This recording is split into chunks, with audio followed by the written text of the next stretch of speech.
மக்களும் இந்த ஊர்ல இருக்கக்கூடிய இந்த ஊர்ல குறை குறை இதெல்லாம் பேசுறதுக்காக நல்ல ஒரு வாய்ப்பை ஏற்படுத்திருக்காங்க. அதனால இந்த திருவிழா குடியிருப்பு பகுதியில் இருக்கக்கூடிய மக்கள் எல்லாருமே எல்லாரும் அந்த கிராம சபா மீட்டிங்ல கலந்துக்கிட்டு கிராம சபா கூட்டத்தில் கலந்துக்கிட்டு உங்க வீடுகளில் இருக்கக்கூடிய நிறை குறைகளை சொல்லியாச்சுன்னா சொன்னீங்கன்னா மாற்றி அமைக்கிறதுக்கு நம்ம அரசாங்கத்துக்கு ஒரு ஹெல்ப்பா இருக்கும். நம்ம அரசாங்கத்துக்கு உதவியா இருக்கும். அரசாங்கம் மக்களை தேடி வந்திருக்கு.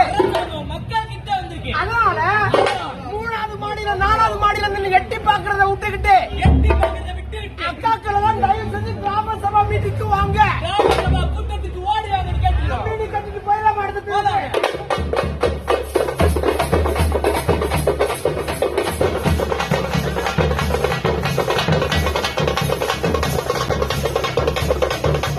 குப்பையை தயவு செய்து தரம் பிரிச்சு கொடுங்க. இன்னைக்கு தமிழரசன்ற பையன் இடது கையில சாப்பிட்டுட்டு இருக்கான். ஒரு தூய்மை பணியாளர் டிரைவர். அவன் இந்த வலது கையில குப்பை எடுக்கும்போது பாட்டிலோடு கிழிச்சிருச்சு 2 விரல்லையும்.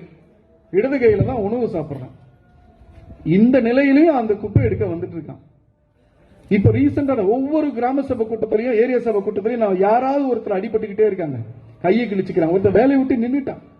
நம்ம இந்த குப்பையில என்ன போடணும்? உங்களுக்கு மக்கிற குப்பை மக்காத குப்பைன்னு சொல்லி விளக்க வேண்டிய அவசியம் கிடையாது.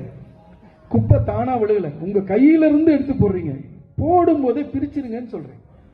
போடும்போது அபாயகரமான குப்பை, இன்சுலின் இன்ஜெக்ஷன்லாம் இருக்கு.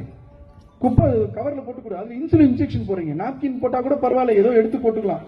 இன்ஜெக்ஷன் எடுத்து போடுறீங்க, கையில குத்திக்குது, நகை கண்டு உள்ள போய் குத்திக்குது. இதெல்லாம் நீங்க புரிஞ்சுக்கணும். நீங்களும் நானும் இணைஞ்சு பணியாற்றணும்.